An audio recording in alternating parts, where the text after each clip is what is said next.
CM Siddaramaiah ಈ ಬಾರಿಯಾದರೂ ಉಡುಪಿ ಮಠಕ್ಕೆ ಹೋಗ್ತಾರಾ? ದಶಕಗಳಿಂದಲೂ ಉಡುಪಿ ಶ್ರೀಕೃಷ್ಣ ಮಠಕ್ಕೆ ಆಹ್ವಾನ ನೀಡಿದ್ರು ಸಿದ್ದರಾಮಯ್ಯ ಹೋಗಿರಲಿಲ್ಲ.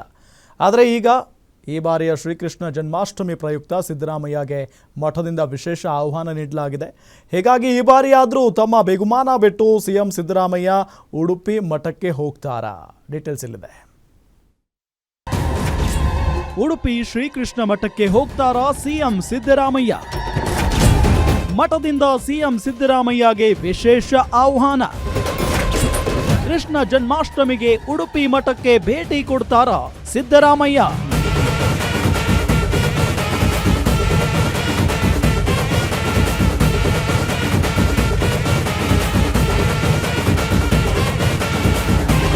ಈ ಹಿಂದಿನಿಂದಲೂ ಉಡುಪಿ ಶ್ರೀಕೃಷ್ಣ ಮಠದ ಕೆಲ ವಿಚಾರಗಳಲ್ಲಿ ಸ್ಪಷ್ಟ ನಿಲುವು ಹೊಂದಿರೋ ಸಿದ್ದರಾಮಯ್ಯ ದಶಕಗಳಿಂದ ಈ ಮಠದ ಧಾರ್ಮಿಕ ಕಾರ್ಯಕ್ರಮಗಳಿಂದ ದೂರಾನೇ ಇದ್ದಾರೆ. ಕನಕ ಗೋಪುರ ವಿವಾದದ ಸಂದರ್ಭದಲ್ಲೂ ಪ್ರತಿಭಟನೆಯಲ್ಲಿ ಸಿಎಂ ಸಿದ್ದರಾಮಯ್ಯ ಮುಂಚೂಣಿಯಲ್ಲಿದ್ರು.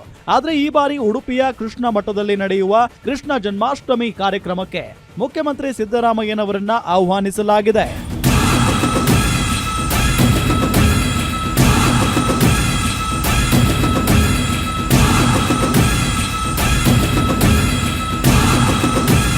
ಸಿಎಂ ಸಿದ್ದರಾಮಯ್ಯ ಅವರಿಗೆ ಪರ್ಯಾಯ ಪೀಠದ ಪುತ್ತಿಗೆ ಮಠದ ಶ್ರೀ ಸುಗುಣೇಂದ್ರ ತೀರ್ಥರು ಆಹ್ವಾನ ನೀಡಿದ್ದಾರೆ. ಬೆಂಗಳೂರು ಪುತ್ತಿಗೆ ಶಾಖಾ ಮಠದ ಕಾರ್ಯದರ್ಶಿ ಎಬಿ ಕುಂಜಾರ್ ಹಾಗೂ ರತೀಶ್ ತಂತ್ರಿ ಸಿಎಂ ಸಿದ್ದರಾಮಯ್ಯರನ್ನ ಭೇಟಿ ಮಾಡಿ ಆಹ್ವಾನ ನೀಡಿದ್ದಾರೆ.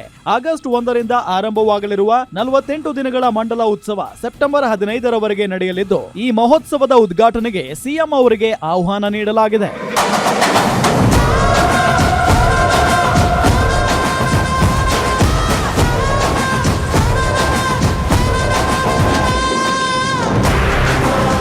ಉಡುಪಿಯಲ್ಲಿ ಅತ್ಯಂತ ವಿಜೃಂಭಣೆಯಿಂದ ನಡೆಯುವ ಶ್ರೀಕೃಷ್ಣ ಜನ್ಮಾಷ್ಟಮಿ ಕಾರ್ಯಕ್ರಮಕ್ಕೆ ಸಿಎಂಗೆ ಆಹ್ವಾನ ನೀಡಲಾಗಿದೆ. ಅನೇಕ ವರ್ಷಗಳಿಂದ ಉಡುಪಿಯ ಕೃಷ್ಣ ಮಠಕ್ಕೆ ಬಾರದ ಸಿಎಂ ಸಿದ್ದರಾಮಯ್ಯ ಈ ಬಾರಿ ಬರ್ತಾರಾ ಅನ್ನೋದೇ ಯಕ್ಷ ಪ್ರಶ್ನೆ. Aditya Dondole, guarantee news, Udupi.